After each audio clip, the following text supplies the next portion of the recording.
Hi there, welcome to the video. Today I'm going to show you how to find your Windows 10 uptime and installation date. Hope you find this guide useful. If you do, please help me out by subscribing to my channel.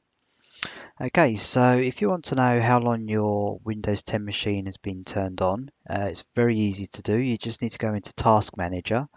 So just down the bottom here in the taskbar, if you just right click on there and click on Task Manager.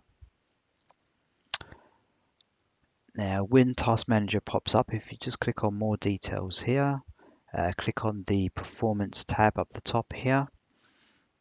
Now, this is the uptime of your machine. So what uptime means, it's the time basically since the last time that you either restarted your machine or shut down your machine. If you sleep or hibernate your machine, then this counter will not reset.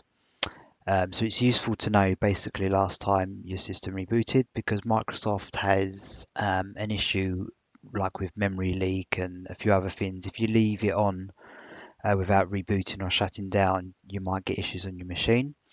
So that is how you find the uptime. If you want to find out when the operating system was installed, we need to run the command prompt. So if you just left click on the start menu, type in CMD, and then the command prompt application will appear here. So just right click on there and then click on Run as Administrator. If you get the user account control prompt, click Yes. Okay, now in this black screen, we need to type in this command here.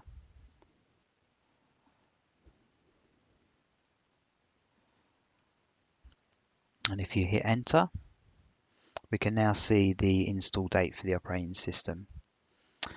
Okay, thanks for watching. I'll see you in the next video.